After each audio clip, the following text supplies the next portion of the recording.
Hey everyone, we are Harlan and Nea, and welcome to episode 8 of our pop culture series, Riding the Wake. Today's show is called Romancing Mr. Queen, and we'll talk about the K-drama Mr. Queen, a show that is all about personal identity and how knowing who you are applies to both paddling and investing. And at the end of today's wrap up, well, actually, at the beginning of today's wrap up, we already have some news for you about the upcoming SoCal race at Dana Point. So I'll kick us off with some upcoming news. Okay, Naya? Sure. Awesome. We've got the Dana Ocean Challenge on Saturday, March 19, coming up. You can register for that at paddleguru.com.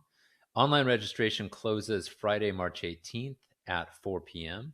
And physical registration, in-person registration, will start Saturday morning on the day of the race. So the Dana Ocean Challenge is in Dana Point, California, and it does require a paid registration, but you can also pay the day of the race. You don't have to pay in advance with a credit card. Maybe, I don't know whether they, I don't know. I'm not going to say anything about their credit cards or cash or anything like that. I don't know. Check the website. Looks like it includes lunch, awards, and a t-shirt. And also, please pay attention to the PFD requirements because the Coast Guard's coming for us. They're gonna You be love them. they're gonna be You chasing us down. Like, see this flotilla of boats and a big old Coast Guard gunboat coming for us. It's gonna be an epic. And then someone at the middle of the races or in the back of the race is gonna yell, "Split up! Run, run!" And we're all just like, "Help! Help!" you paddle faster at that point, right? Yeah, it's like a party with a bunch of underage kids drinking, and someone yells "cops!" and you're just like scatter. But you can't scatter too far because you're in the ocean. Can't scatter too far. Yeah, There's no trees to hide you, dude. there's no trees. There's no fence to jump over. You can like hoolie and hide really in the water like this, hanging onto your yakus. They're just gonna see that overturned boat and be like, "Hey, you." That's awesome. All right. Yeah, but okay, that's it for our upcoming events. Let's get into what is probably my current favorite K-drama, Mr. Queen. So I watched this one a few weeks back, maybe 2 months back, and I've been just itching to make Naya watch this. So, and at first she did not like it. She was not overwhelmed. And so I was very sad.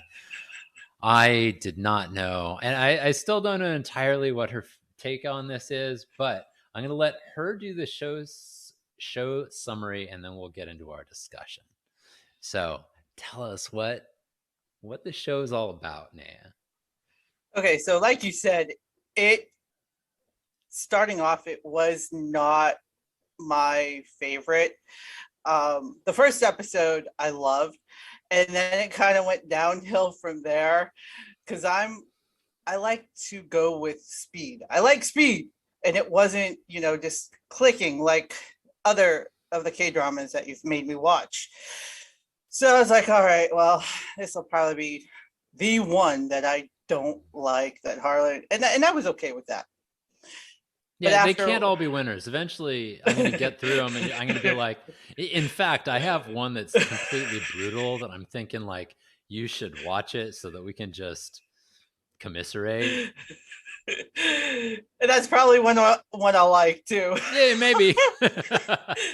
So the premise of Mr. Queen is there is a modern day chef who is great at what he does. He's the youngest, I believe, chef that they've had at the place that he works at. At the Blue House. The Blue House at is the Blue House. The presidential, like our White House, but they call theirs the Blue House.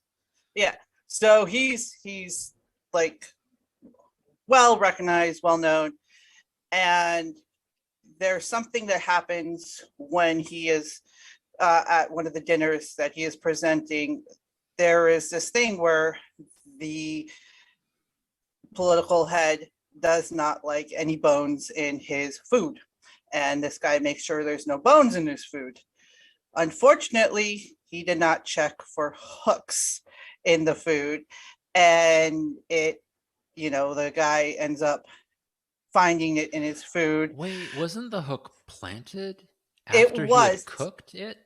it was, but they were making it seem like it was already in the food, that it was his fault, the Yeah, yeah, chef's yeah. fault. So So it was like international food so food, espionage. yeah, treason. So this chef, this poor chef, goes back to his place. Everybody hates him. The police are after him, and one night the police are at his house. They're trying to talk to him, interrogate him, get him to come down to the police station. He involves or decides that the best course of action is to go onto his balcony, It's which not much of is a balcony. no, it's not. It's like your hotel balcony when you go out. It's like yay high, Yeah, it's like that deep. Yeah. So he thinks the best way to do that is to elude the police is go onto the balcony, and he jumps over the railings, and he ends up falling into this pool, which is down below, And hitting and his head. hitting his head on the pool ground.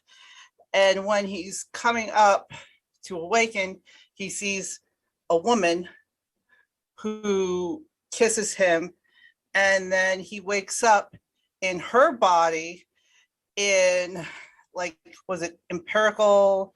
It's like 1786, if I remember correctly. I don't know Yeah. why I remember that number particularly, but it's So the Joseon era. yeah, it's a dynasty Yeah. basically. Yeah.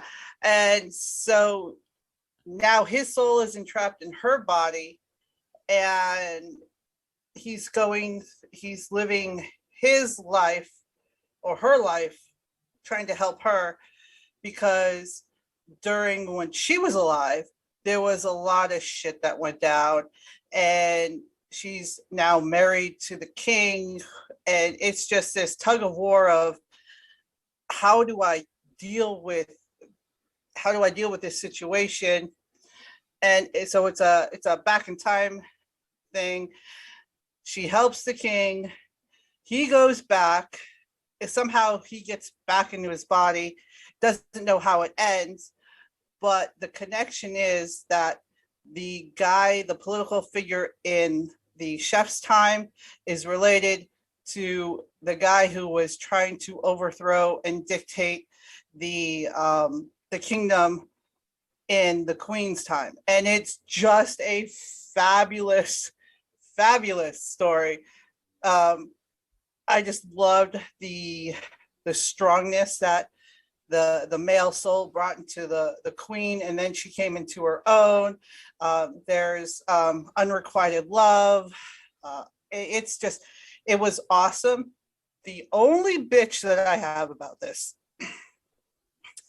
the only bitch, is that when the chef took over the queen's body, he had modern day ideas and were using them to his advantage, which in any time period,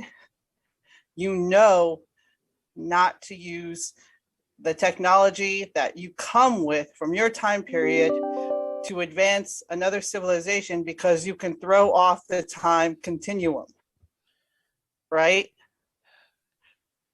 Even with the cooking, because he was cooking with French styles, he was cooking with other ingredients, and so that would have skewed the timeline so much. And I was trying not to look upon that, but it was so evident. I'm just like, dude, he's gonna screw up the time continuum, and he doesn't even know it. And Well, he doesn't even. He did. Spoiler Yeah, alert. yeah, He changes the flow of time yes, he enough does. so that when he goes back, he's literally in he's in a slightly different situation from when he left. Yes. And then there's not a lot of jumping back and forth in this one, which I approve. So like a lot of No. times, so I just watched another time travel one called, all right, I'm gonna blank on the name. Something about with you tomorrow, or oh well, whatever. I was watching another time travel one, and it's very complex. It's like back and forth and back and forth and back and forth and forward and back and forth and back. And I'm like, and the in the one I'm watching, the writers dropped the ball. Like they completely Oh. 100% didn't follow their own rules. They were just kind of doing whatever they wanted at points. They're like, oh, um, like in I don't know if I'm going to recommend this one to you ever, although it might be one of those ones that'd be fun to pick on. Yeah. But like literally, there's this scene where he's trying to prove himself, and he says, "Oh, this is going to happen. This is going to happen. This is going to happen during this scene." Mm-hmm. And when she says, "How did you know those things are going to happen?" And he says, "Oh, well, I was here this morning." I'm like, okay, if you were there this morning, how would you know what's happening now? Are you just hiding over there behind like a fucking fence right now, like watching like what's going on? Because why don't you just turn around and say, "I'm over there"? Like, hello, hi, Because right? there's no way you just knew what happened just now unless you were watching some weird video. Like, did you plan to? No, he's just like, "Oh, I saw it." And I'm like, well, if you saw it, then you're here, bro. You're where Yeah, are you? Like you ain't anywhere nearby. So yeah, like it was stuff like that constantly happening yeah, that was just irritating the hell out of me. The reason why I was okay with it in Mr. Queen is because he can't he can't control it, and he only has like this one step. He's living his life basically straightforward, and then he yeah, goes back and then he lives it straightforward, and then it's over, right? And yeah, so like if he does screw up the space-time continuum, he has no option to go back and fix it. He has no, like there's no additional complexity. He just yeah. changes stuff and it moves on. Yeah, it's not like he has a DeLorean where he can go fix, time and time, again and again. I that was the only one that's the only thing in this series that kind of got to me, but it just I kind of like you, I kind of overlooked it because it was part of the story. It let the story continue. I will tell you that so there so there's two houses in this thing, the two houses family. There's the Han and the I forget who else, but there's two queens plus this one, the head queen that the man took over of the soul, and so it's a chess game. So number one, he's trying to build a relationship from the queen's perspective with the king, who at the beginning doesn't love her. Like there's no physical, Yeah, it's an emotional attack. 100% Yeah, arranged marriage yeah, between her and the king, and they literally had only briefly met yeah. So before. yeah, as kids, and Oh, so actually, there's that's right. But they also had met a little a bit little like bit, yeah, before they got married. But yeah. yeah, Yeah. So there's no love and affection between the king and the queen in the beginning. Uh and so the other two queens that are in this movie or these this are show, older. So these are dowagers, yeah, right? So these are the one of them was the wife of the former king yes, and the king's mom, yeah, and then the other is from the and family of from her family, her clan, yeah. her clan. So And was she a I don't know how concubine? the Maybe I don't know, she was but powerful enough yeah, to like for both of those two sort to, of older to, women yeah, to kind of yeah, share this sort of yeah. antagonistic power Yes. relationship. Yeah. So both houses were trying to, gain power and control her, so so they can control the queen, the king. Hmm. And so now she has to figure out how she how they play both of them. And I say they because I'm not separating the chef that took over her body and the queen, her soul. um and, and then it just goes from there. She befriends his uh I wouldn't want to say mistress, but what is it, the concubine Yeah, the first or concubine. concubine, yeah, the one that was really in love with the king. Yeah. And then the queen's guard was in love with her. It was just it was a really twisted, awesome tale, but it was a good tale. And at the end, the queen prevailed, uh with all these strategies that the chef, when he actually got to go back in his time and go in his body, um put into place. So I liked it. I liked it. Yeah, they, one of the so I have a couple of requirements I that are part of my K drama watching. So most K dramas will follow certain preset conventions. So 16 episodes is common. Having a sort of turning point at the middle, so right around the end of episode 8, beginning of episode 9, or if Mhm, it's a 20 episode series, again at end of 10, beginning of 11, there'll be like this critical turning point where the sort of plot takes another direction. Usually that's the point at which the main characters get together or something like that. Or like they lose the business or they get the business mhm. at that point, something like that. Um, the there's all these conventions that are kind of common. The conventions that are the most important to me are that there are two main characters who want to get together, and that they also have to work together toward a common goal. This is not true, and that is not them getting together, right? So there Yeah. are some K dramas, and I haven't forced you to watch these because they're not my favorites, where the only common goal seemingly is to have them get together, and the complexity is how they do that. Mhm. For me, I feel like that only gives me about I only have the patience to watch that for about 8 episodes. I need the rest of the episodes to be my favorite people working together for a common goal. So this is why Vincenzo works so well, right?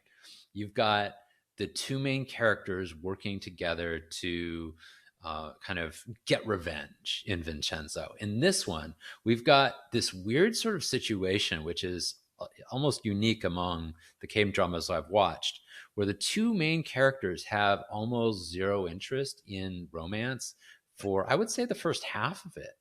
Oh yeah, yeah, Almost none. And almost all of the first half, and this may be why you felt like it was a little bit slow. Almost all of the first half is kind of like this weird conflict internal between the soul of the chef and the soul of the queen.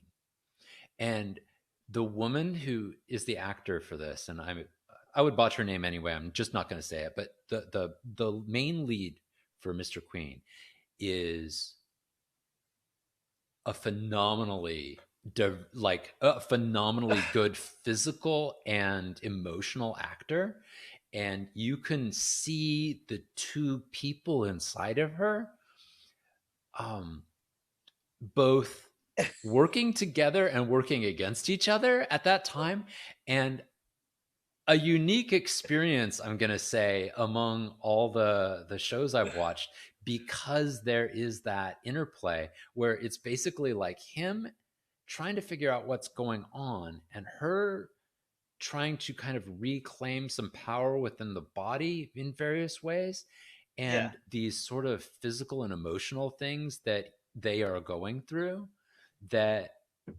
challenge his ideas of his own sexuality, challenge the ideas of who he is as a person, and whether or not like whether he can go home, whether he should go home. Um, I mean, I all of those, loved I yeah, loved those questions. Like I'm as all of I those are true. as I All of was those are true. Yeah. I got to get this out. I'm sorry. One other point on this. Okay.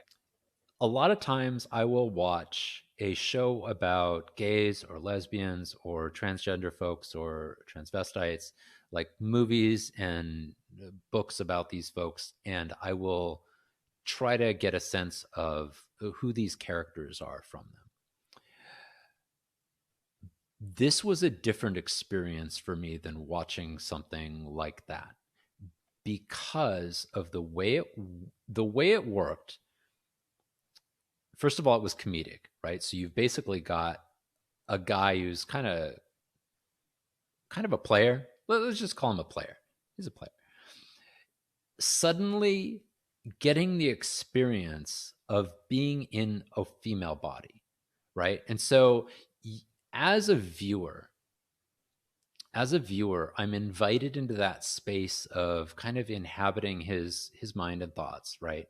And getting to kind of go through this experience alongside of him, which is a unique one and echoes that same feeling that I imagine might be similar to someone who is, a young person who realizes suddenly, they're 15 or 16 years old and they're like, not only do I not like the kind of people I'm supposed to like, but maybe I'm not in the body that I'm supposed to be in, right? I've never seen a story that allowed a viewer easy accessibility into those concepts.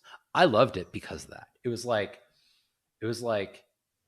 a how to feel kind of thing.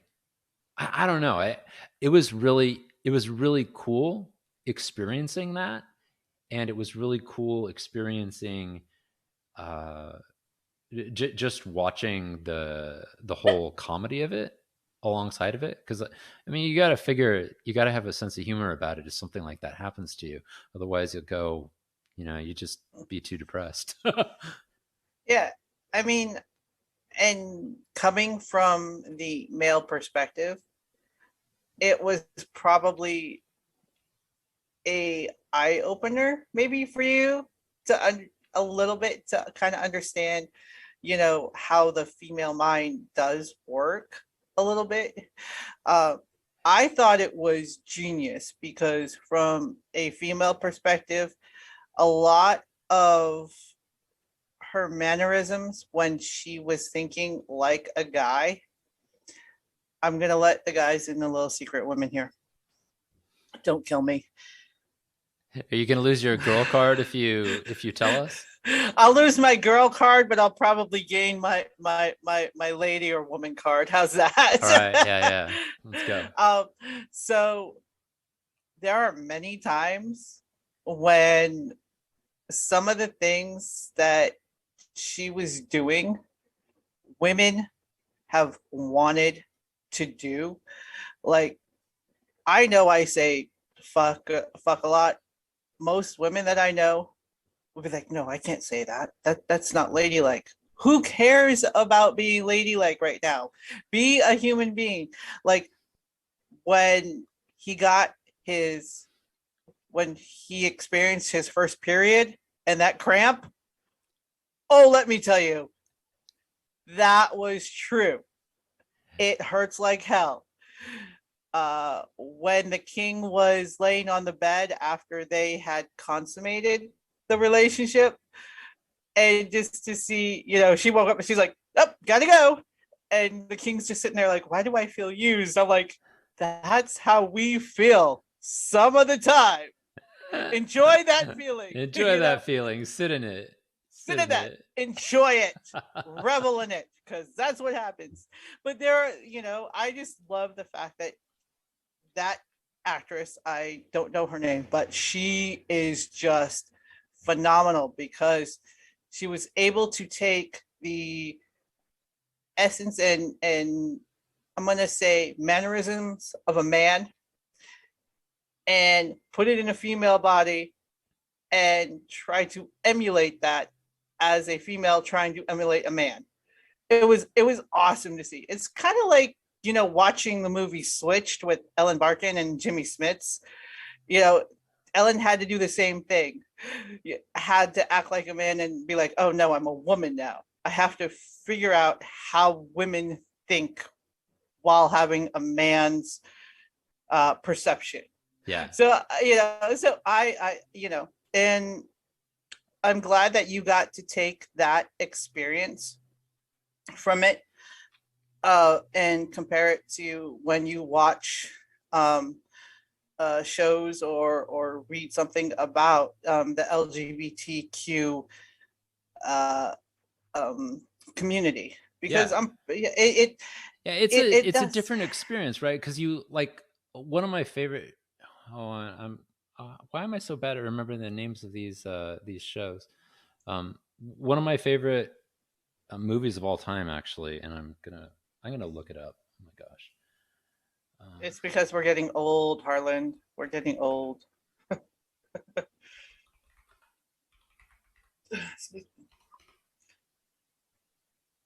Well, my one of my favorite American movies is Tu Wong Fu. Thanks for everything, Julie Newmar. I love that one. Wesley Snipes, John Leguizamo, and the ever so missed Patrick Swayze as mm-hmm. drag queens. Yeah, So you know, so if you haven't seen I that have movie, seen that one. It was excellent, actually. It was excellent. Why am I? Why am I not? Oh why my are you gosh, blanking? you can't. Oh, this is live, everybody. This is what Oh we my do. gosh, yeah, this is absolutely lies. So don't worry about it. Don't worry about it. Saving Face. Oh my gosh, yeah. So I my no disrespect to the folks who made Saving Face. I love that film so much, but it is a Chinese American. It's a story of Chinese Americans who are lesbians, and their families obviously disapprove, so they're Mhm. trying to do this. It's a 2004 movie. I didn't realize it was so new. Anyway, I Wow. thought it was a little older than that, but terrific cast, beautiful acting, just a beautiful love story, right? So if you want to watch a beautiful love story, you can watch this. And it is about lesbians, yes, but there's no sense in that of what it feels like to be a lesbian. Like watching that as a guy, I'm like, all right, great, cool. I understand a little bit more about their perspective, that sort of thing. But watching this, watching Mr. Queen is like here we go. We're going to take you through the experience of discovering you're queer. Congratulations. Now you get to like walk through all those mental like things that's going to happen to you. It's like, hey, you're having your first period, but you feel like you're a man. Right? It's like, oh, okay. So like for you, when you had your first period, were you confident? I don't want to like zone you out, but I'm assuming you were fairly confident at that point you were a woman. I don't mean to out you or anything. It's all right. You don't have to answer the question. Well, I mean, I can tell you when I got my first period, I was in Hawaii at my aunt's house, and I remember telling my dad, and I was probably about 12 or 13 at the Huh. time. And so here I am, his little girl, having to tell, him that I'm bleeding, and my aunt was there. And I said, I'm bleeding. And he like right away he looked all over, like he was checking He's for like, well, are you scars. cut? Like, Like, what did you hit your yeah, head? yeah. And And you're like, no. no, I'm bleeding. And my aunt goes, my aunt pulls him aside and says, Mose, she has her period. We need to go to the store. He's like, no, no, no, no, no. Like he freaked the hell out. I was just like, I just need to stop the bleeding. That's all I need to do, you know. Was I fairly confident that I was a woman then? I don't think it really hit me because I at that point I was still doing what I wanted to do, which was play sports and do music. So it didn't really hit me until I think when I was in high school, I'd be like, oh shit, that means I'm that means I can do this. I could probably get pregnant if I want to do, but I don't want to, which means, so Sure, at sure, that sure. at that point I was confident. I was like, my body's changing right now because I could physically see the change. um but yeah, I mean, too bad guys don't have to go through this. Well, What I was mean, I your think I think some queer folks, some folks who are pre-transitional, right, who have a male gender identity, they may experience that much younger in life, right? So they might be 7 or 8 years old and realize, hey, I'm a guy, be in a woman's body and not be comfortable and assuming they don't transition, yeah, they could end up being in exactly the same situation, right? And so yeah. that was the beauty and complexity of this. It invited you into a world of, oh right, that must be fucking horrifying, right? Let me not tell just you, not just to be a woman, but to be a guy and have that happen. That's like, oh, it's an extra layer on top of the cake, right? That's it's the man and the woman on the top of the cake with like a, yeah, yeah. that's everything. It's no picnic, let me tell you. For 7 days, 5 to 7 days, it's no picnic. but, Oh boy. but Yeah. I All mean, right. So yeah. But I mean, yeah, so I I can loved it see because of different. that. Yeah, Art is supposed to challenge you, right? Art's supposed to invite you into new perspectives, new ways of thinking, and mission accomplished, Mr. Green. Mission yeah. accomplished. Well, see, I didn't see it the same way as you did, though. From that perspective, I saw it from a male standpoint of a male soul helping a woman's soul gain her voice. I also Yeah, saw that. And there's a could, risk in doing that, right? yeah. There's a risk in doing that. But I mean, But I because think they then, handled it well. oh yeah, they handled it perfectly. Because he went away, and she kept, it was like when his soul started to fade away, and her voice changed, so she no longer heard his voice in her head. She heard her voice, but with his ideas. It kind of changed her perspective on a lot of things. And so I think it was just there to kind of boost her confidence, like all like coaches do, be like, hey, you can do this. I Yeah. mean, how many times have you been on the water, and you're like, damn, this is a long ass pedal. I don't want to do this. Why am I here? And then there's that little voice in your head, your coach or whoever you've been paddling with says, you can do this. They get in your head, Yeah. Yeah. It's so just like one more paddle. Oh, yeah, oh, does your arm hurt? yeah. Stop trying so hard, you moron. Like that's the stuff I hear. Oh, you can't breathe. Oh, you can't breathe. Guess what? Sit up straight. Get some air. Oh, Oh, right. Yeah, oh yeah, yeah. So yeah. Yeah. those things. I I liked it loved though. I loved that there was during that transition of ownership between his soul and her soul. There's this sort of part where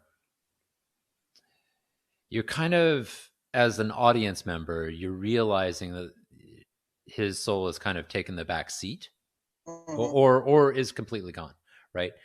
But she is still acting in ways that would be um, similar thematically to how she was when he was there. But there's this question, at least there was this question in my mind. Is she doing that because now she's just confident and she would have wanted to do that before? Or is she doing that because these are new ideas that came to her?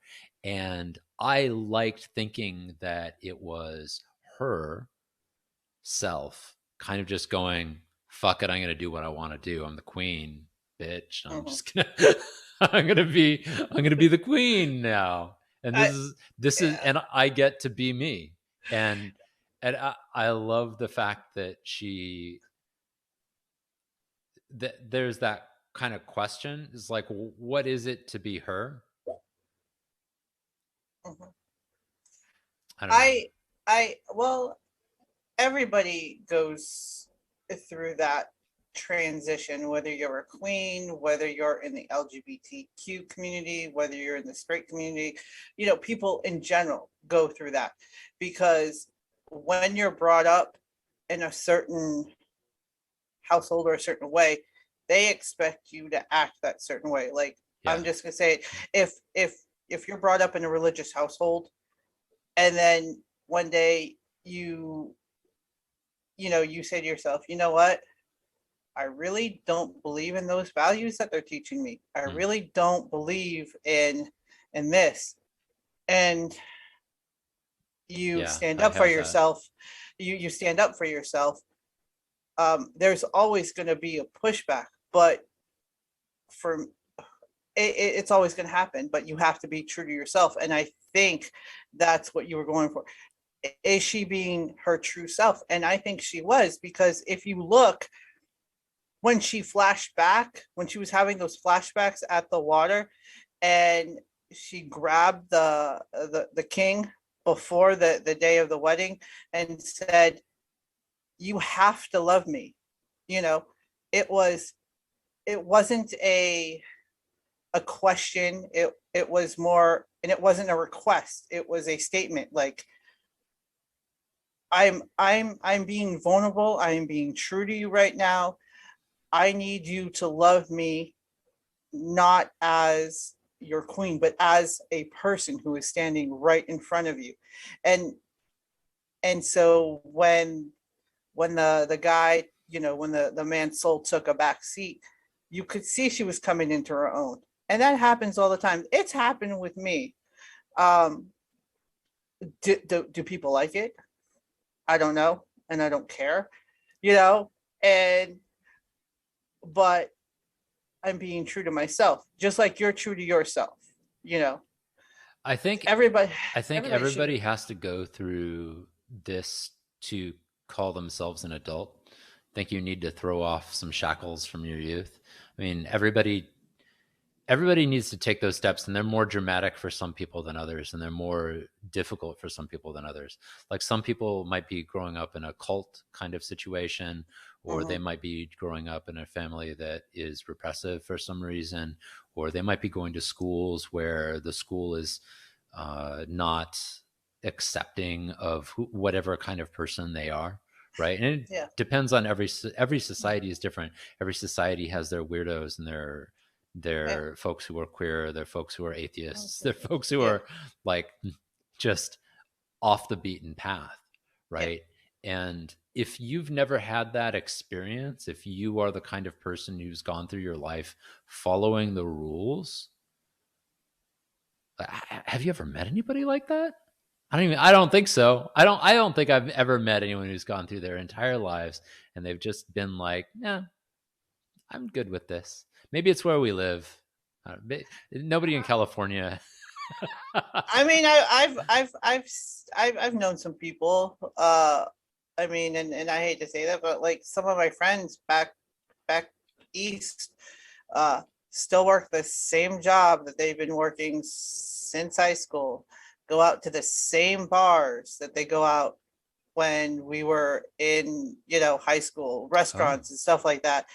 okay. And they're okay with that lifestyle. They're okay with, you know, they've grown up, but it's like you haven't evolved, I guess. Hmm. You haven't experienced life outside the bubble, you know. Well, if you haven't done it, I recommend it. It, it, it it's not an It's easy rough. path. It's It's not an rough. easy path, but it's worth it though. I think it Yeah, yeah, is.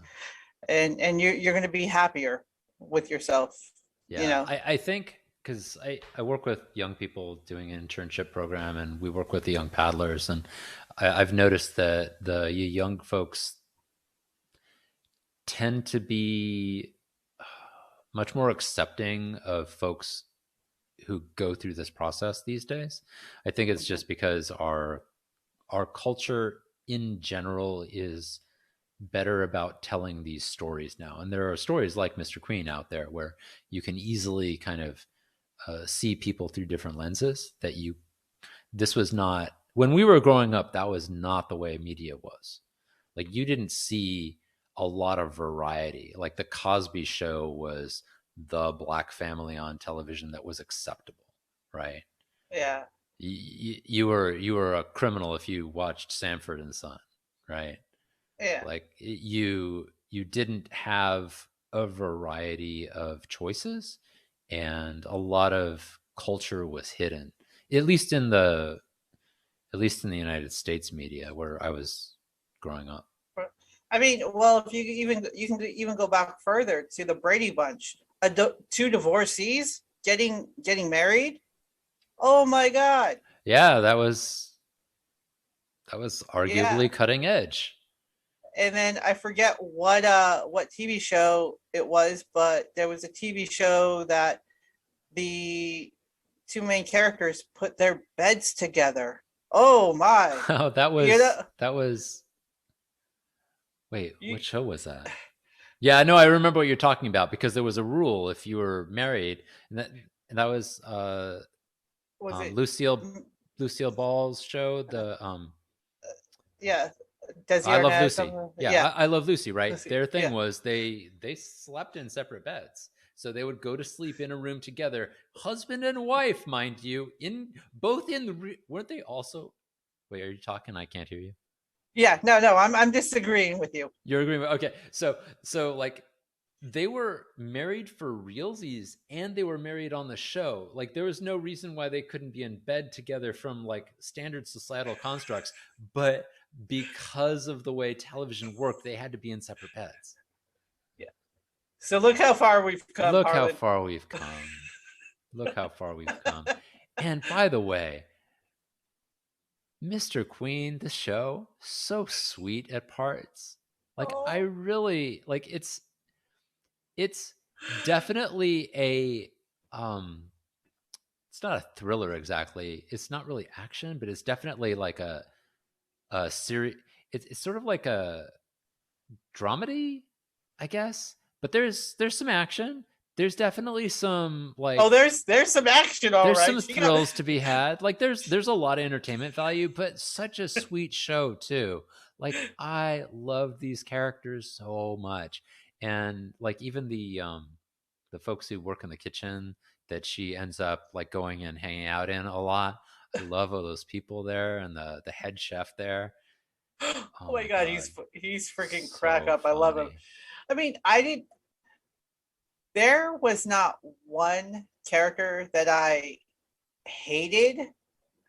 Even the bad characters, and I'm gonna call them bad characters. I still liked. I still was really happy when they would be on set, even though I knew they were, going to stir shit up. But yeah, there was no character that I didn't like. I just didn't understand the whole concept of the king being like a ninja at night and then going and doing his kingly duties in the morning. Like I didn't understand that. So I'm like, I don't care. And I will tell you, June, your wife was probably gonna get. Oh my God, that king. He and Vincenzo. I was like, okay, not. You're gorgeous. We already know you're gorgeous. Okay, just when he took off that robe, I'm like, oh abs. Yeah, Or duck exactly. duck duck duck duck duck duck Yeah, duck. but no touchy, no touchy. No touchy. That was so funny. That was so it's so funny when yeah, because all right, so for those who don't realize, they use different Korean to do period dramas than they use to do like modern dramas. So it's kind of like we when we would watch in English, you might watch something from a show on Henry VIII or something like that. Everyone kind of speaks in this sort of historical kind of tone, and the writers generally are careful not to use words like like mobile phone, right? In a Yeah. in a thing like Modern that. day, yeah, Right, modern they try day not to use technologies, yeah. modern day colloquialisms, like so they'll try to use things that are a little bit more old fashioned. So there's literally a different style of speech for when they're using these sort of historical dramas on their shows. And so they're able, because it was time travel drama, to integrate these English words and French words, right? Because he's a chef, right? And so there's real phrases that they use that are absorbed from foreign sources. So things like no touchy means no touching, right? No touching. Yeah. And when But she nobody starts, understands what the hell she's talking about. And so they read a they write a dictionary. dictionary for her. And the fact that she starts when she starts swearing and they're like, they just look at her blindly. She's like, and they're like, oh, she must be She must angry. be angry because they don't know what she's saying because she's kind of swearing in different languages. If you have not seen it, I suggest you see it. Find, get a bowl of popcorn, some sake or whatever you drink, and just sit down and watch it. I loved it, Harlan. I did. Oh, good. I'm so happy. So let's see. What should we talk about in terms of paddling with this? I feel like there is a question of identity when you join the paddling community. You so if you have not paddled before, please come join us in whatever way feels comfortable to you. There are a lot of different ways you can enter. There are folks who might start with a stand-up paddleboard. There are folks who might start with joining a dragon boat squad. You might get a coach. You might try to pick up various different craft. But I feel like there is a sort of uniqueness in the way our sport works, in that you can cross train on a number of different craft, but you may have one that is your craft of choice, the one that you would race in, the one that you feel more comfortable out on big water in, maybe, or the one that you like. It allows you access to do the thing you want to do. Maybe you like doing sprint races, maybe you like doing team races, maybe you like being out on big water and Mhm. catching waves, maybe you like just moseying around in a big bay and going on long paddles. Like, I not Yeah. judging, but I guess my question is for you is, what is your sport or craft or team of choice, and why do you identify it with it the closest? So that is a very loaded question there, I know. Well, I'm because not asking you. I'm not asking you which one is your favorite. I'm no, well, asking which one is your sort of your so anchor. so my sport, as I tell people, is paddling. I am a paddler.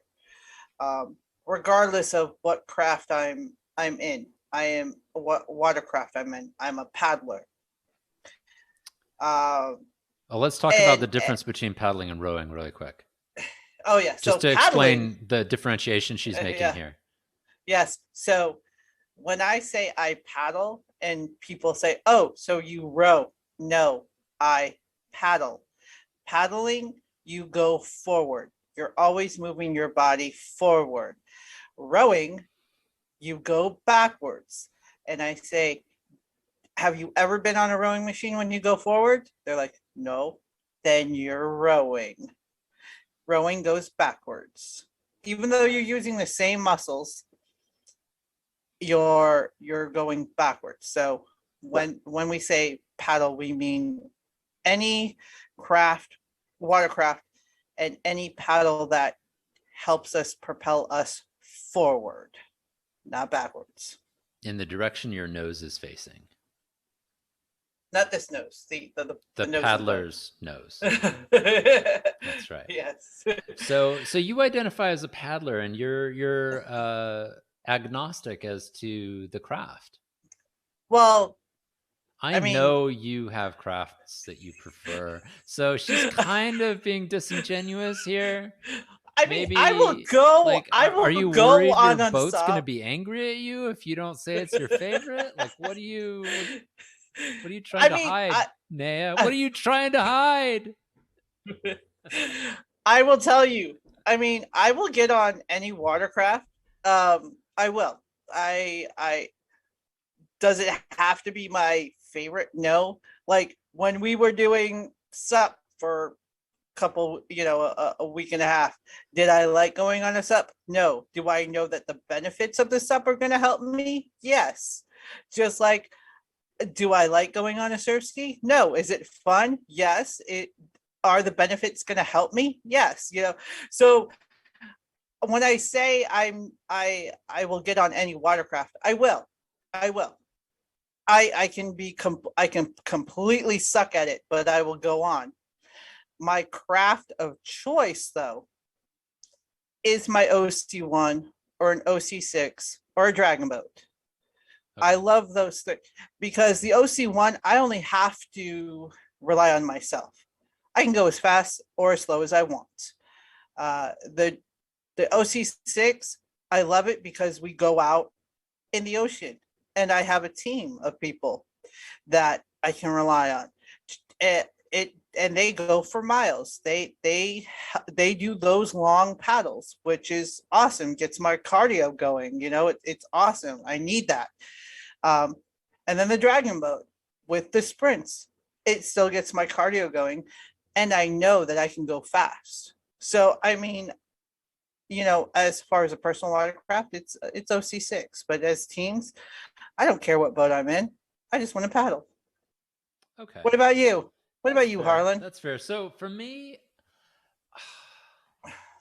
I what have I tried so far? I've tried sup like once.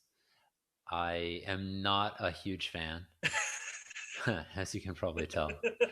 Um, I have tried surf ski on numerous occasions, and I am bad at it. However, I find it both invigorating and very tiring. But I learned a lot from it. I learned I learned um, I learned balance and body movement from it in a different way than you can learn on an OC1. And then I've been on a dragon boat. I've been on an OC6. I think OC6 is really fun, but I don't know if I want to commit to like a team with an OC6 right now. I don't know if that's in my headspace.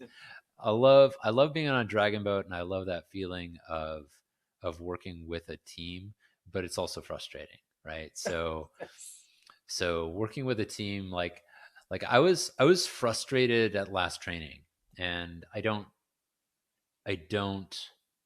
often get frustrated at a dragon boat training, and there were just a couple of things that happened, and I have to coach myself through and remind myself, when you're on a team boat, you're always wrong, right? When you're on a team boat, you have to work with the team. When you're on a team boat, you have to get with the program, right? And I keeping that in mind, I was not doing a good job keeping with the program, and I was not doing a good job. I was not doing a good job keeping my balance and not letting my muscles take over for me last time. So this is a long lead in. These are all the crafts I've been on, I think. Well, OC2, but I was gonna say yeah, I've you been on missed an out the OC2. OC2. OC2 is not as fun. Anyway, It's OC1 very is definitely my favorite. And the reason why I think it's my favorite is because I have a thing about doing things by myself. Like I like doing things on my own. Like if you saw me at work back when I was like a day-to-day kind of grunt worker at my old employer, oftentimes I would just be head down doing stuff, building stuff. And my favorite days were the days that I could just get a task and blow through it and not answer my phone and not do anything, and I doing anything as far as meetings, I would just isolate my schedule. Sometimes I would get to do this for as many as like 3 or 4 days, and like work on a project and just be head down, and then come up after it and be like, look what I made, yay, right? So I love that idea of kind of working on my own on a thing, working on my own development, and I feel much more comfortable being able to be on a solo boat to kind of go, all right, I'm going to adjust my paddle right now. I'm going to do this a little slower, a little bit faster. I'm going to fix things. Like I like working on different things at different times. And like when you're in a team boat, you're working on what the team's working on. You're Well, that's the plan anyway. that's what you're supposed to be doing, right? You're not supposed to be doing your own thing, right? So for me, I needed to get a little bit out of my own head, and I also needed to concentrate more on what we were doing. And I don't think I did that very well during my last training. But when I'm on Wow. an OC1, I feel like I can do that better. I don't know. I feel like it's my it's my happy place, to No, I completely understand. but Too bad I wasn't there on Sunday because I'd be like, wow, he's losing his cool. Oh, this is awesome. You were me for that day. Is that what you're saying? uh, I was not yeah, I was you for that day. I was you for How did that it day. I was how did that feel? How did being in my space of mind feel for you? It was disconcerting. Like usually I'm pretty chill, but I was like, I gotta keep my mouth. Like I told myself I gotta keep my mouth shut. I'm like, why? I was like, why do I keep hitting something with my paddle? And then I realized I'm hitting this the paddle of the person in the seat in front of me, Oh. right? I was hitting her paddle, and I was like, all right, so I'm doing something wrong, but I was like, I thought I was doing it right.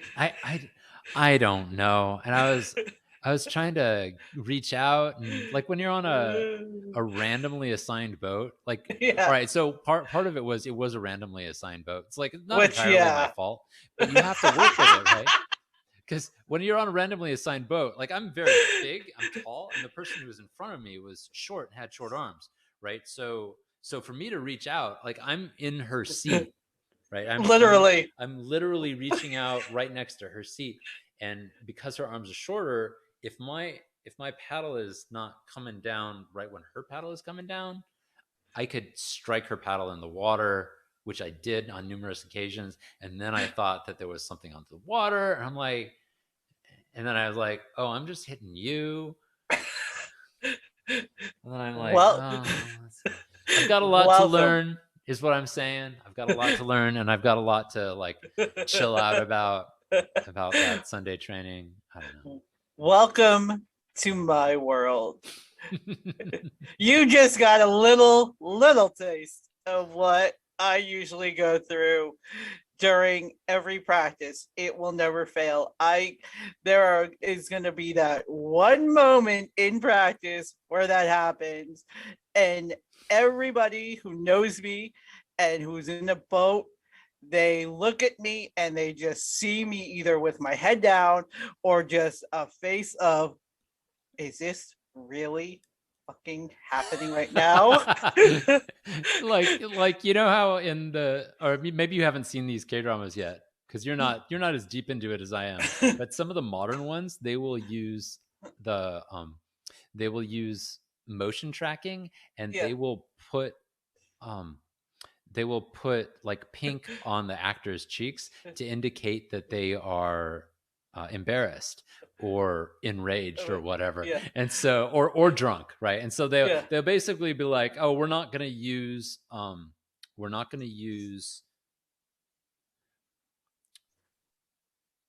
makeup, right? So Yeah. what they don't cut and then take the actor and then put makeup on and then show Yeah. it again. What they will do is they'll show a hold shot on the actor and Yeah. they'll tint up the cheeks, Yeah. right, with this motion tracking thing, just to show that they're literally getting red right Right. now, which I Oh think yeah. is super hilarious.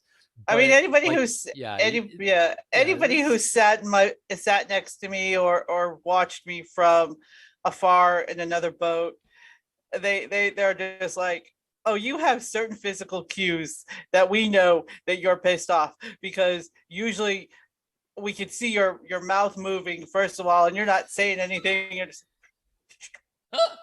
you know, and then you get so mad that you're just like putting your paddle in the water and like just that. It's just like, I'm like, oh wow. They're like, yeah, you kind of have to calm down. I'm just like, well, if people can do what they're supposed to do, I wouldn't have to be this way. It's just yeah. like So all the people I paddle with, I apologize in advance, and I apologize for what I have done. I'll be a I, better person next time we get together. and me, I guess I'm a lost cause. You just have to accept me for what I am.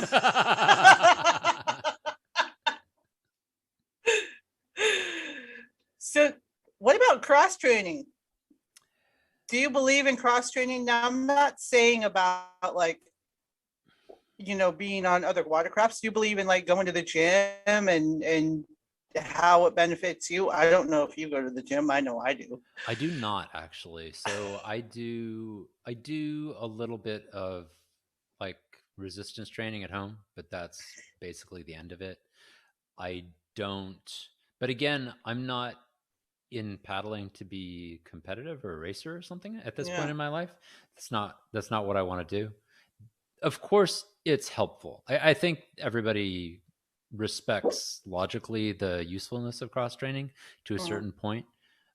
For me, for me, like I find that for paddling, strength training, particularly push-ups and core work, is super vital.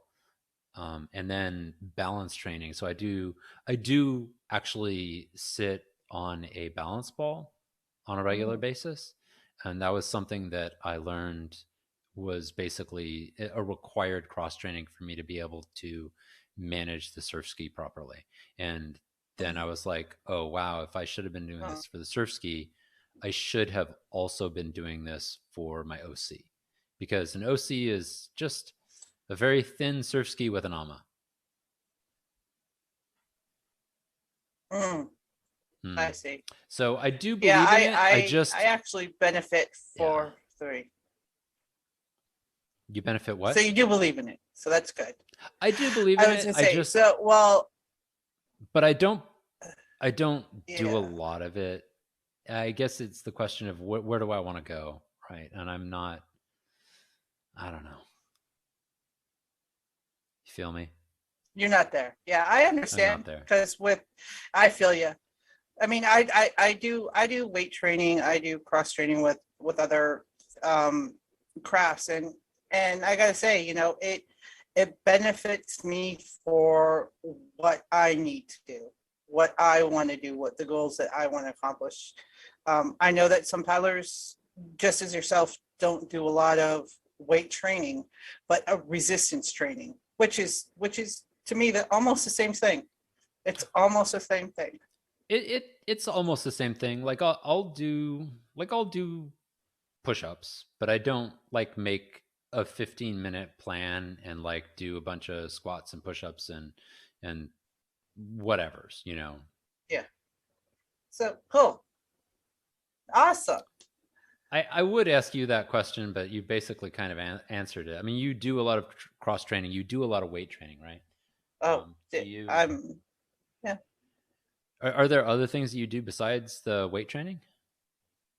Well, I try to go for a walk for about 30 to 40 minutes every day. I should do that. I I should really haven't do been that. I haven't been doing it because I feel like if I'm going to go to the gym, there's a treadmill there or an elliptical there or a bike there, which I could, easily get on. Um, Well, but there's something to being out in the world yeah, that I think is critical. But fortunately for us, we get as paddlers to be in some of the best parts of the world, which yeah, is the coastal areas.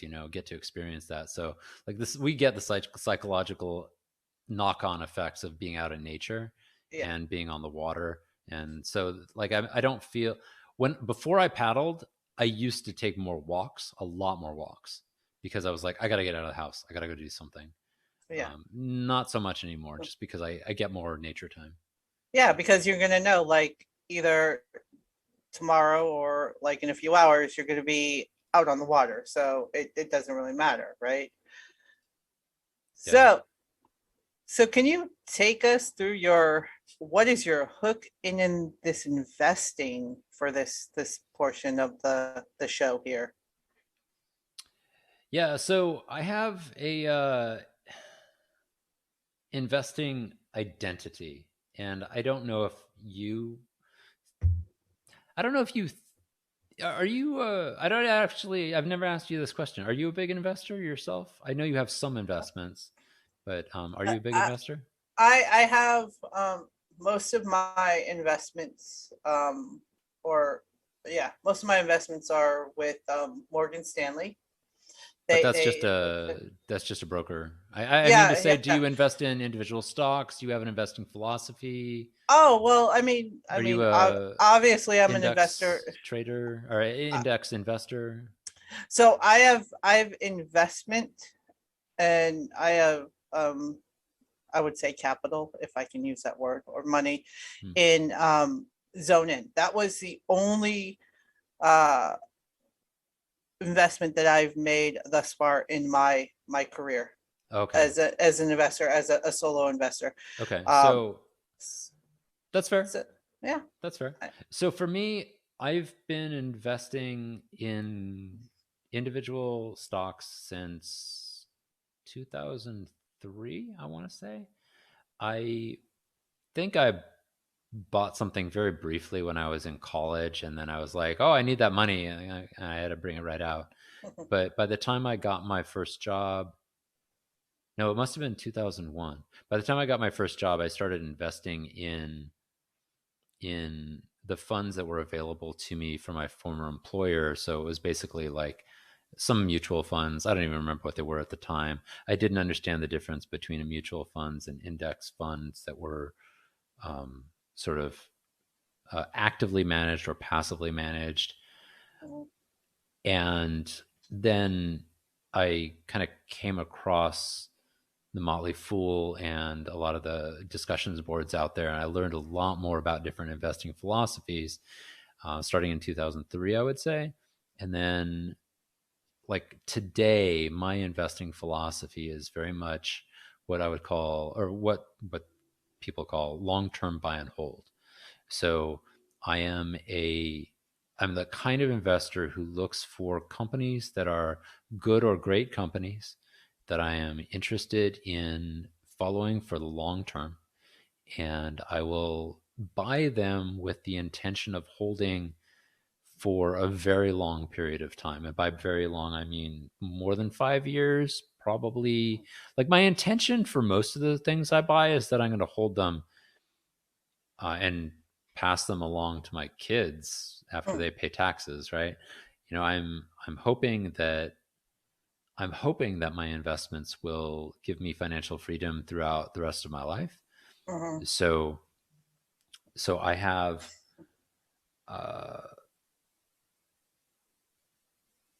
I have both long term in objectives in mind, and I'm hoping that my long term outlook is going to give me an edge over people who are short term in the market.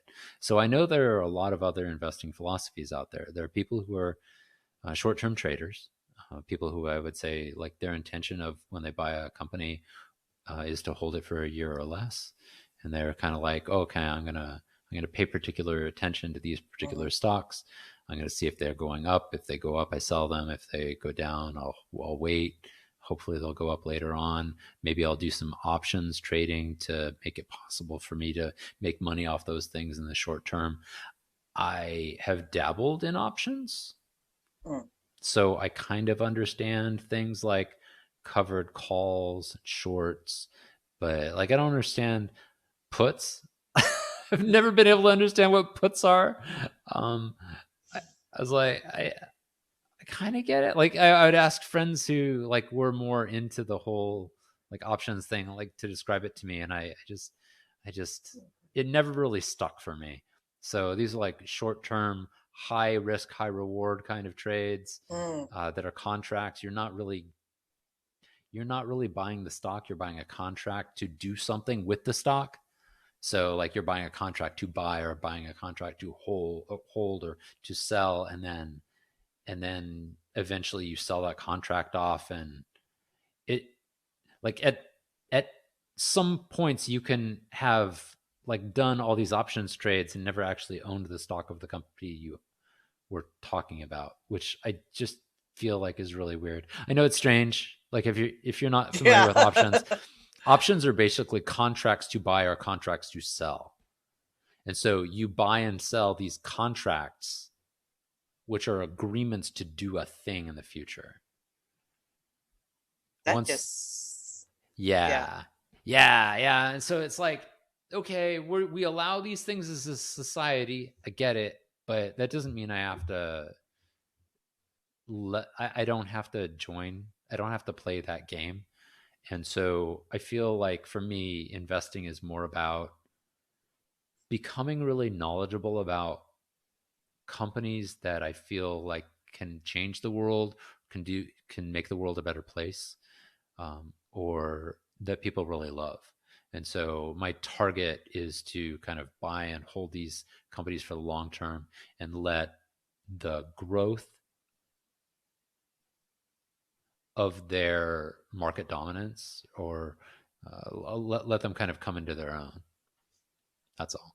That's my investing philosophy. And so I'm aware of other things that people do. Like one of the things that probably puzzles me the most about investors is that there are a lot of investors who very much care about something called technical indicators or technical trading. And so this is basically the people who read the squiggles on the charts. They're like chart readers. And Yeah. I got out to I got an account with TD Ameritrade, and they have this whole like charting program, and it's got analytical statistics and like chart things to help you do technical analysis. And I don't understand why people do it. It doesn't seem to be something that is provable.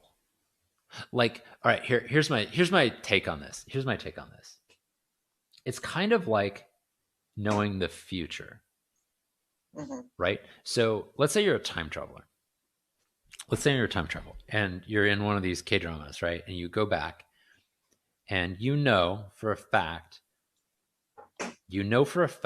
that, let's say Apple, which is a company I own, you know that it's going to do better in the future. Okay, cool. So you can go back 5 years and you can buy that stock. Okay, great. That makes sense, right? All that makes sense. This is essentially what you're doing when you're predicting from a long term buy and hold standpoint. You're basically saying, all right, what do I think the future is going to hold? I think Apple's going to do really well. Therefore, I should buy it today. I believe it's going to outperform the market. So I'm going to buy Apple and I'm going to buy other things because I might be wrong. So I buy a diversified portfolio. Hmm. Bob's your uncle. I have a portfolio, great, of 50 or 60 stocks that I'm holding in, and Apple's one of those. Cool. Okay. I've predicted the future. So as a time traveler is not a very different experience. Now imagine you're a time traveler and you're like instead of you come back and you're like, all right, I know Apple's going to do well. And then you're kind of comparing yourself to a technical analyst. And a technical analyst is like looking at the way the stock is moving up and down. And they're like, okay, I believe that Apple is going to do well in the next, 3 months because these certain like little adjustments in the stock chart indicate that most likely it's going to be at this particular place. Mm-hmm.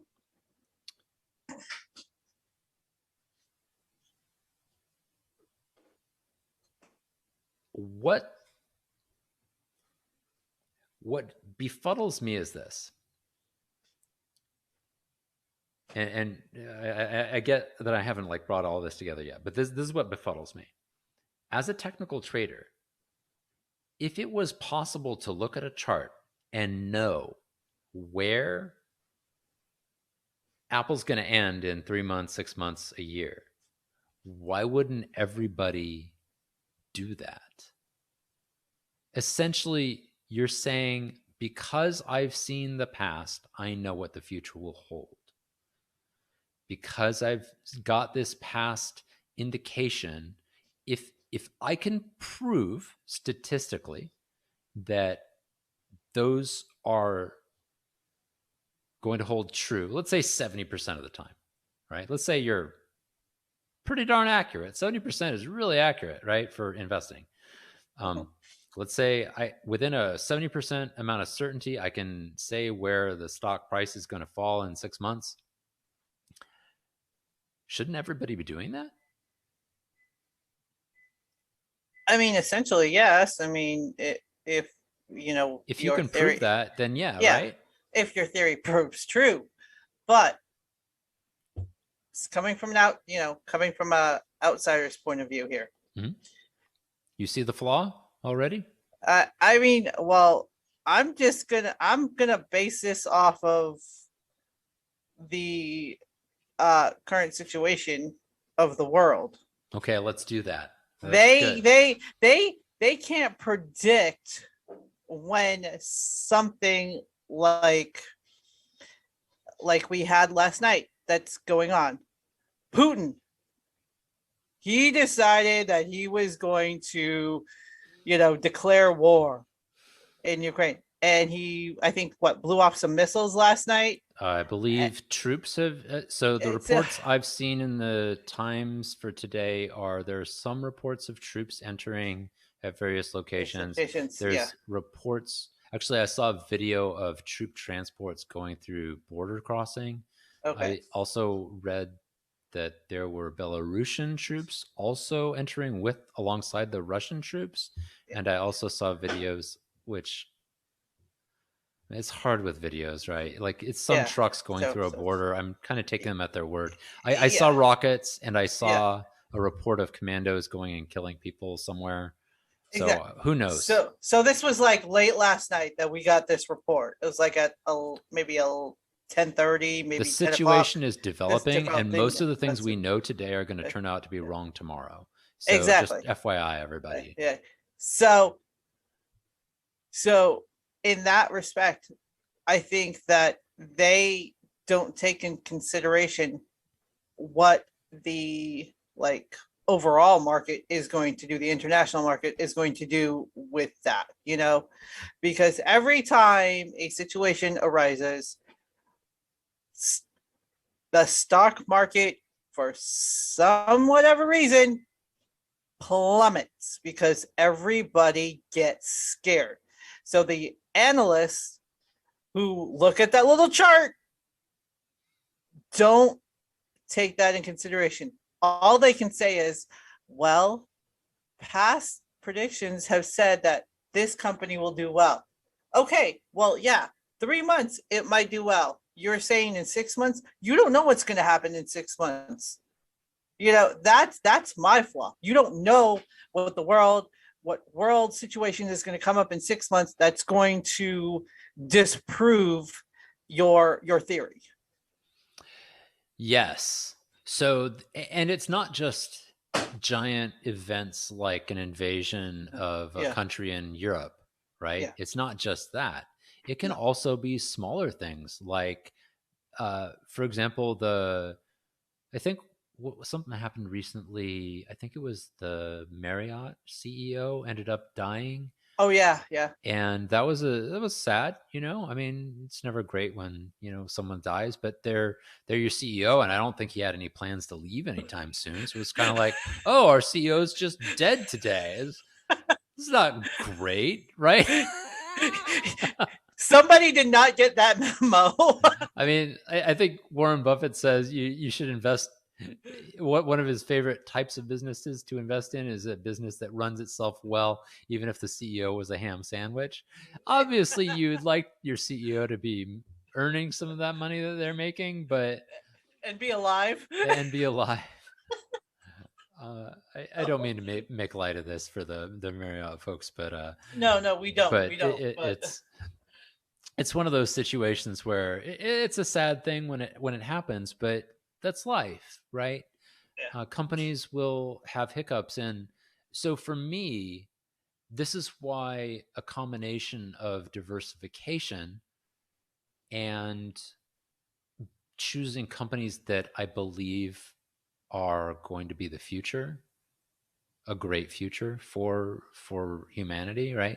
Like choosing those kinds of companies makes more, and then diversifying because something bad's going to happen to a lot of them, right? And you don't know how Some, bad it's going to be, or they're going to, even the good companies are going to make stupid decisions. Like Netflix is one of my favorite investments that I still own, and they had the whole Quickster debacle where they decided that they were going to make a separate thing. They're going to call it Quickster, and they're going to make everyone sign up for that, and they're going to disaggregate the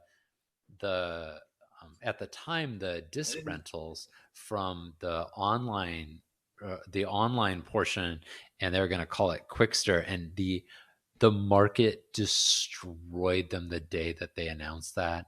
Like, I think they lost like 80% of their value in a day. It was crazy. It was like everyone was like, no, this is stupid, don't do it. And Reed I'm Hastings eventually backed down uh, from I, this, but I'm imagining the same thing happened to Facebook when Zuckerberg said it's going to be the meta first. No, I'm calling it Facebook. What is this oh, friggin' meta? Like seriously, like Meta's just a name change. But I mean, after they came out with their whole after they came out with that whole thing, their stock did plunge. Like in the last few, but again, it's against the backdrop of everybody's stock plunging in the last yeah, 3 to 4 months yeah. in the sort of technology space. Particularly, it's been a very bad time. Like I had a really great run in 2001. Like my portfolio was on fire in a good way, and right now my portfolio is a dumpster fire. However, Can't even create heat, man. can't even create heat. However, long-term buy and hold is not about this idea that I'm going to catch a wave right now and it's going to take me all the way to shore. It's not, right? Long-term buy and hold is you being out on the ocean on a rough day, and you catch a wave and then you lose it, and you keep paddling, and you catch a wave and then you lose it, and then a big wave comes right in front of you and sort of like knocks you to the side, and you're like, okay, coming back, and then you catch another wake, and then you ride it, and then you lose it, and then hopefully maybe you'll chain that to two or three more. Long-term buy and hold is very much like that sort of patient long marathon, and you have to settle in and wait, and you have to be willing to accept the setbacks. And so right now I'm experiencing one of those setbacks psychologically. I think part of the reason why long-term buy and hold is difficult for people to execute is because psychologically it is very challenging to have experiences like we've had in the last 5 months, Mhm. because you've seen this run up to the invasion of Ukraine. You've seen the run up of inflation that's happening. You've Mm-hmm. seen Build Back Better, which was supposed to juice our economy, fail in the Senate. You've seen, because I mean, as Build Back Better was kind of happening, there was like strength in a lot of stocks that were going to benefit from that. And then And it becomes clear that it's going to fail.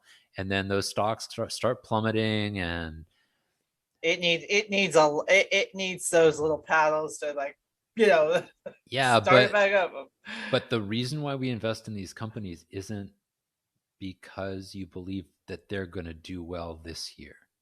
And that's the key. You don't think they're going to do well this 3 months. You don't think they're going to do well this year. The reason I invest in these companies is because I think they're going to do well this decade. I think they're going to do well in the decades to come, right? I don't I don't buy any company unless I'm playing. I will admit to playing a little bit with small amounts of money. I consider Uh, that gambling, by the way. I consider that gambling, or that's your that what we call risk. trading, right? That's Isn't that your risk there, right it. there? It's for fun.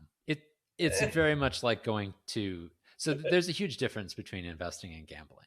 And so, like if I was to buy shares of a company that was popping right now because of some social media meme, like say the GameStop thing, right? If I was to jump on that bandwagon, I would probably restrict myself to a teeny tiny little amount of my assets. The kind I would spend if I was going to go have a nice evening out for dinner or something like that, right? No more than that, right? I don't want to risk my assets on some meme stock. It's not what it's going to happen.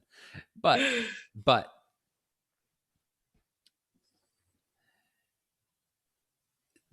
I think there's still some benefits to understanding what some of these other investing and trading ideas are. But I don't know if you get that much benefit out of it for investing. Like for me, cross training for investing is more. It's not about learning about other investing styles. Instead, it's about learning about life. So, like, since we're on the subject of cross training, I'm gonna kind of bring this into cross training, right? So, like, you and I both invest in Zone Yes. In, and Zone In is a actually we invest in Rain Industries, which manufactures Zone In, which is a brand. So Zone In is a brand of CBD that is used for like recovery for athletes. Mental stability, anything you need it to, basically. Yeah. So if I had not become a paddler, if I had not met you, if I had not had the experience of needing something to take care of my muscles after Red works us like uh uh like what do you call it, oxen at the Yeah. water pump, right? Right, if I have not had that experience and put the samples of Zone In on my shoulders that you provided me, I would never have thought that investing in Zone In would be a good thing.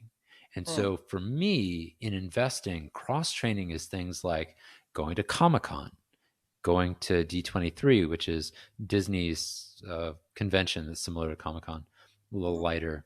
Um, going to going to paddle, going and learning things about different cloud applications for work.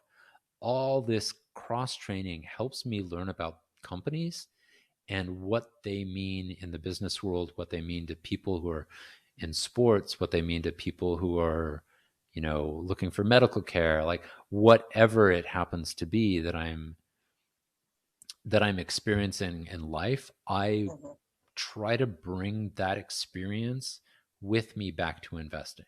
And so there are a lot of companies that I don't invest in because I have experienced them. Like I've experienced Facebook and Instagram, and I no longer invest in Meta, which they call themselves now. I know I Meta. sold off all my Meta shares fortunately before this big like uh shitstorm happened. So like Yeah. was kind of coincidental, I guess, because I think a lot of it is just external forces, but um, not all of it. Not all of it. Like a lot of it, a lot of the reasons why Facebook didn't make money in the last quarter was because Apple changed their privacy policies. Yeah. Ah!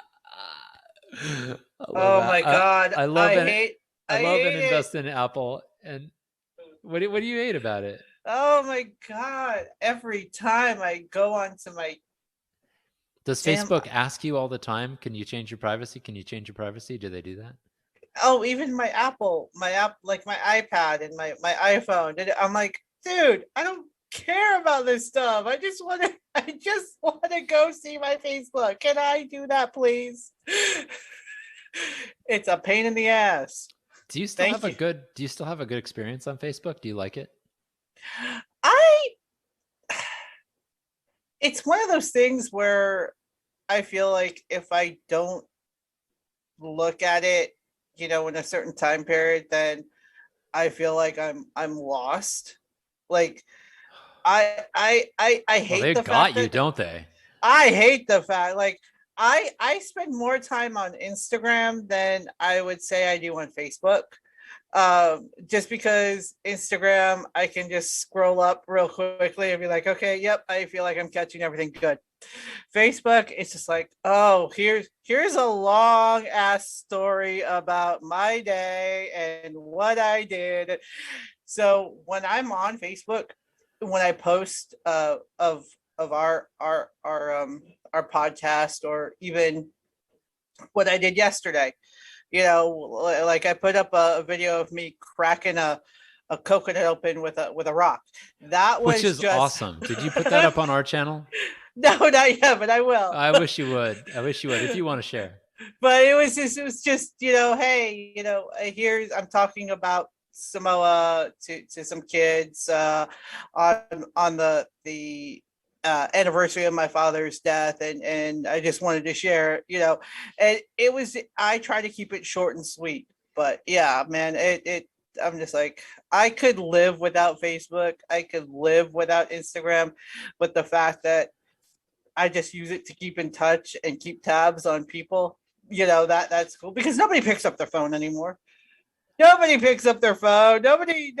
Even when I text, nobody texts back. So that's why I use it as like, oh, I see you. I see you're still alive. Good, you're That's breathing. I funny don't. actually that you mentioned that. I had a what was I watching? I watched something where the guy was like saying, "Wouldn't it be great eh, or what is stopping you from reaching out to like call or text or meet with your friends?" And he was like, in your own mind, you're probably thinking, oh, they probably don't want to hear from me. They're probably busy, whatever. But if you ask yourself the same question, if you ask yourself, oh, how would you feel if so and so reached out to you? You'd be like, oh, that'd be great. I totally talk to them. I Yeah, totally like do it. Like reply back right away. I'd be, glad to hear from them. yeah, And he's like, that's how they feel too. And I was like, oh, that's cool. So I actually went through my contacts the other day. I was like, I'm just gonna text some people I haven't talked to for a while. And I did randomly. that. I did this sort of randomly, and I like texted like 5 people, and like 4 of them got back to me. And so, but one of them didn't. I won't say her name. Friend of mine from high school. Um, But now you feel like you understand. This is like, okay, I'm taking the time to text you, and that one random person who doesn't text back, you're like, what the hell, dude? I took my time to say that I am reaching out to see how you care, and you don't want to text back. So obviously you didn't want to hear from me.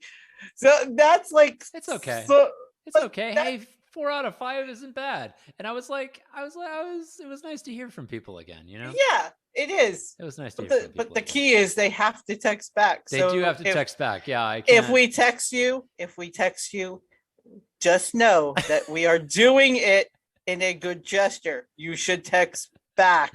Not 2 days later, not like at the end of the day, which I will still accept, but still text back in a reasonable time. That's my bitch. All right. Very, very nice. So I'm going to wrap it up with that wonderful note.